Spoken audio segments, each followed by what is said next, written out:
بسم اللہ الرحمن الرحیم نحمدہ و نصلی علی رسول الکریم اما بعد۔ تمام تعریفیں اس اللہ عز و جل کے لیے لائق و زیبہ ہے جو سارے جہاں کا بنانے والا اور اس کو پالنے والا ہے، اور درود و سلام ہوں اس کے آخری نبی حضرت محمد مصطفیٰ صلی اللہ علیہ وسلم۔ میرے بھائیوں اور میری بہنوں، یہ بہت غور طلب مسئلہ ہے، اچھی طرح سے سمجھیے اس کو۔ کروڑوں کی تعداد میں مسلمان دنیا میں موجود ہونے کے باوجود بھی اللہ کی زمین نافرمانی سے بھر گئی۔ اللہ تعالیٰ کی زمین نافرمانی سے بھر گئی۔ ایسا کیوں ہے؟ لاکھوں کروڑوں کلمہ پڑھنے والے موجود ہو کے بھی، لا الہ الا اللہ محمد الرسول اللہ کہنے والے ہو کے بھی، زمین فتنے، فسادوں، فرقہ بندیوں، نافرمانیوں سے بھر گئی۔ ایسا کیوں ہے؟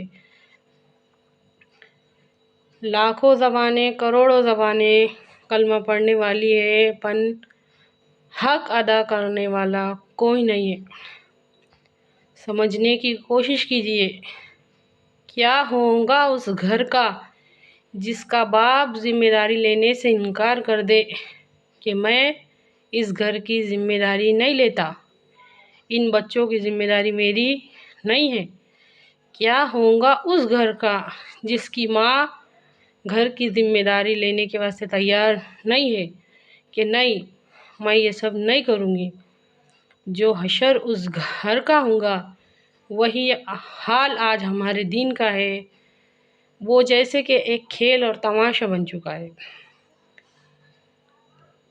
امت کے طرف نظر کر کے دیکھو، پوری بکھر چکی ہے، بالکل اس ویران گھر کے جیسا جس کے ماں باپ اس گھر کی ذمہ داری لینے کو تیار نہیں ہے۔ کلمے کا حق ادا کرنا پڑے گا۔ حضرت انس رضی اللہ عنہ فرماتے ہیں کہ میں نے ایک مرتبہ نبی کریم صلی اللہ علیہ وسلم کو فرماتے ہوئے سنا، غور سے سنو اور اس میں دھیان لگاؤ۔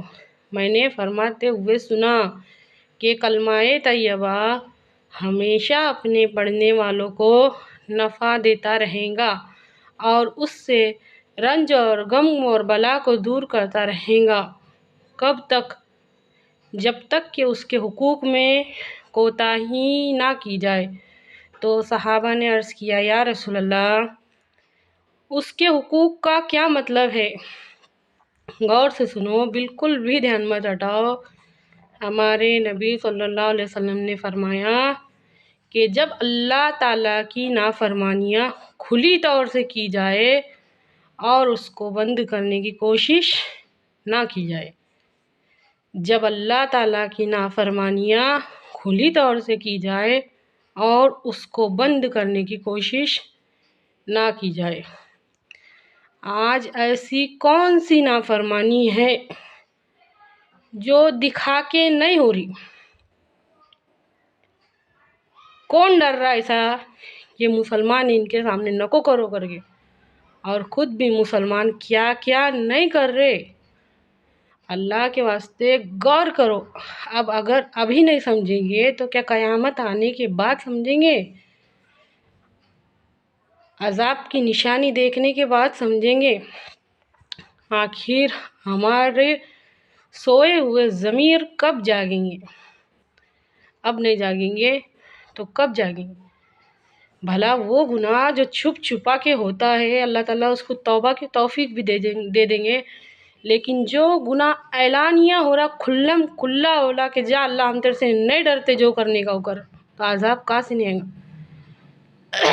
پھر پوچھتے کہ ہم ذلیل کیوں ہے، مسلمانوں پہ کیوں آتا، ہمارے پرچ کیوں آ رہا؟ سمجھو نا، کیا حال ہوگا اس گھر کا جس کے ماں باپ اپنی ذمہ داری لینے کو تیار نہیں ہے؟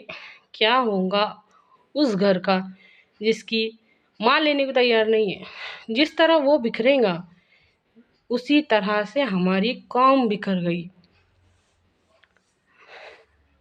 تم وہ خیر امت ہو جو پیدا کیے گئے ہو لوگوں کی بھلائی کے واسطے، تم نیکیوں کا حکم دیتے ہو اور برائیوں سے روکتے ہو۔ کس نے کہا تھا؟ ہمارے نبی صلی اللہ علیہ وسلم نے ایک ذمہ داری دی تھی اہل سمجھ کے کہ ان کے اندر کچھ تو بھی اہلیت ہوں گی تو یہ اپنی ذمہ داری قبول کریں گے۔ تم وہ خیر امت ہو جو لوگوں کی بھلائی کے لیے پیدا کیے گئے ہو، تم نیکیوں کا حکم دیتے ہو اور برائیوں سے روکتے ہو۔ قرآن پاک میں اللہ تعالیٰ ارشاد فرماتا ہے سورہ ملک میں، ہم ہی نے موت اور زندگی بنائی تاکہ تم کو آزمائے کہ کون کس سے بہتر عمل کر کے آتا ہے۔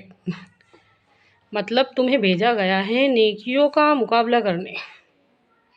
اب اس نیکیوں کا جو مقابلے کا فائدہ تھا وہ پورا کے پورا اسلام کو اور مسلمان کو پہنچا ہوتا۔ اگر مسلمان نیکیوں کا مقابلہ لگاتا تو، لیکن اس کے برعکس، اس کے الٹ مسلمانوں نے برائیوں کا مقابلہ شروع کر دیا۔